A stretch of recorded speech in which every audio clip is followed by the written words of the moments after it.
Illana Burk, CEO of Your Life's Workshop, coach to entrepreneurs and solopreneurs across dozens of industries, and host of Good Business. With nearly 20 years' experience helping hundreds of clients create profitable, ethically driven, and sustainable businesses based on their life's work, I'm here to teach you how to do great work, make great money, and make a positive impact without feeling like you need a shower afterwards.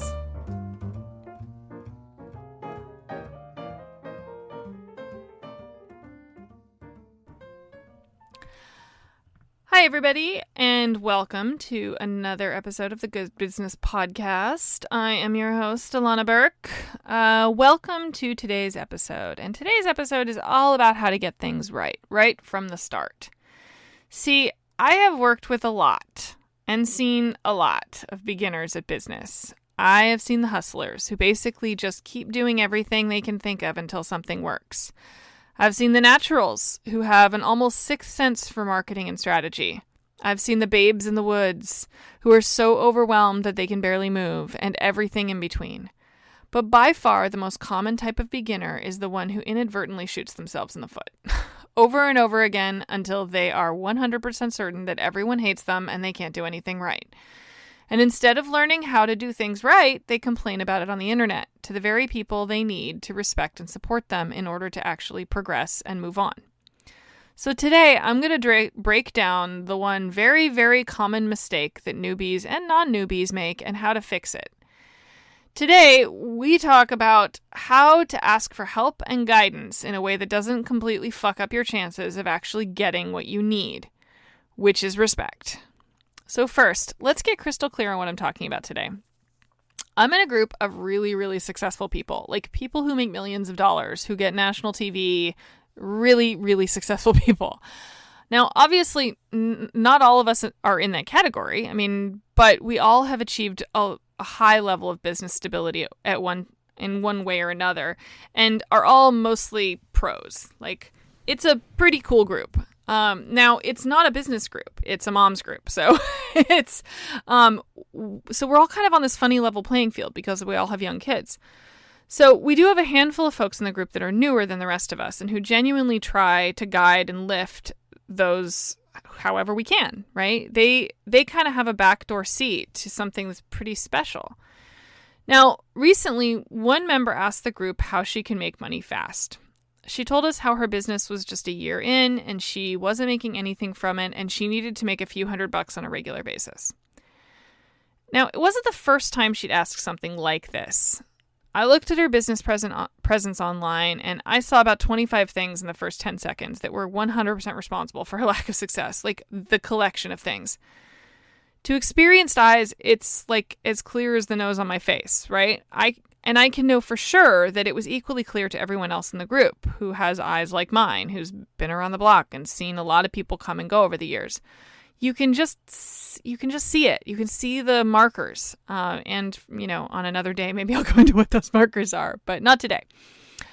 But what was even clearer is that she was asking the absolute wrong question. Because here's this lovely woman trying to make ends meet, trying to get her business off the ground, and she gets invited to this free group that's full of people that she may never have heard of. Her business was way outside the niche of online business that most of the people in the group occupied, but who are probably some of the most experienced and successful big brain people that she may ever come into contact with or meet. And they are absolutely willing to help her. And the question she asked was something she could Google in like 3 seconds, right? She could have found out quick ways to make a few $100 anywhere. But she had all of this expertise at her disposal and didn't use it. What she should have asked was for feedback, advice, an honest take on what we might see that she didn't. That was the right question. And when a few people did respond, she never even bothered to reply to any of us. It was flaky. It was like dismissive of our attempt to help. And it was kind of her last chance. This sort of thing, like when I say it was her last chance, I don't mean that we all just turn up our noses at her. But it was, she asked something similar a couple weeks later and didn't get any responses at all. Because had she really engaged with us and asked questions and been willing to create a dialogue with us, we'd be more willing to help, right? We all want to help, but we don't want our help to be a total waste of fucking time, right? So this sort of thing used to like piss me off. Now it genuinely makes me sad for people like her. I want her, and I want newbies like her, to know that how to ask the right questions, because I want her to succeed. I want her to make a living doing what she loves. I want her to be able to support her family doing what she loves. I want her to learn how to use the right resources in the right ways. That's what I want more than anything. And it's really difficult in those moments because you can't teach that to someone in those moments. So I'm teaching it in this one. Okay. And I'm hoping that there's people out there that will go, oh shit, I've totally fucking done that. And that's probably what happened there. It's not that they hate me. It's that I did it wrong. Right. So she had an opportunity to get free advice from some really cool people.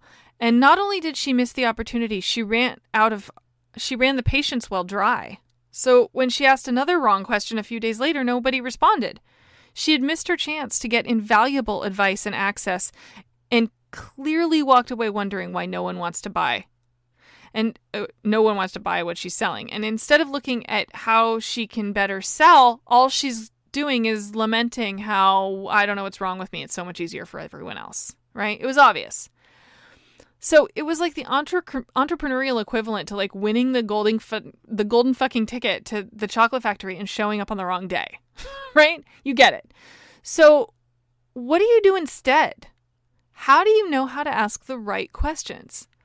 First, know who you're asking. In order to like ask the right questions, you have to ask the right people the right things, or the answers are irrelevant. You don't ask your hairstylist what she thinks of your web design, right? Don't ask your spouse if your products are a good idea unless they're an expert in your niche. And don't ask a bunch of marketing experts how not to market your goods better, and instead ask them which MLM is the best fucking choice. Kid you not, that's how this went. Like, that is the wrong fucking question. Second, empathy first. That means pick your moment. Asking for something is an art.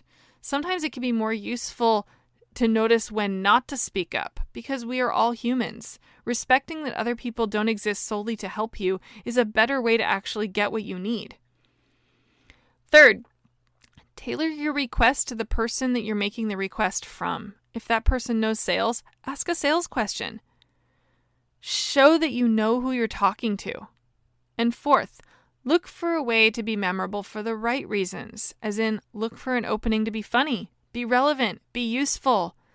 Someone else's expertise is not yours for the taking just because you need it and they have it.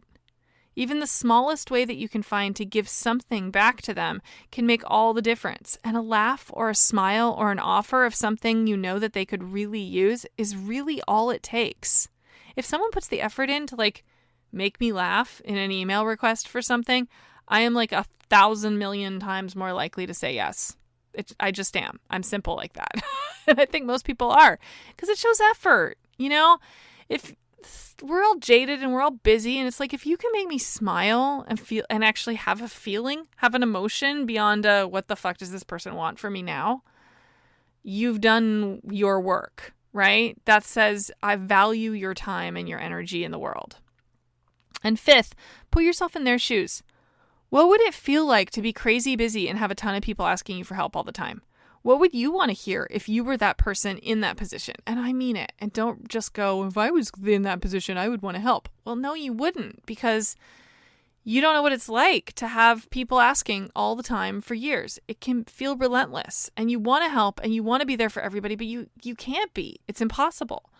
And so how would that feel? How, in order to break through, how can you offer something of value that will make them feel like you're not just a gold mine of information there to be like hacked at and, have that information extracted from them. So to recap, ask for help, but don't be dumb about it. Remember that your energy is currency. You don't just get to take it. You don't just get to give it either. You have to offer it in return in some way before you can request it of someone else. So if you find yourself in a room full of people who can help you, don't look to take your shot. Look for a way to start a relationship. Ask a good question about what makes them tick. Offer real help. Give them something that feels good to give and good to receive. And if you forget all of those because you're so overwhelmed by the bigness of the opportunity in front of you, think of this one simple thing. Pretend that whatever that person you're looking at can do for you is a wad of cash in their hand. You wouldn't run up and just take some of that cash, would you? You would offer something they want.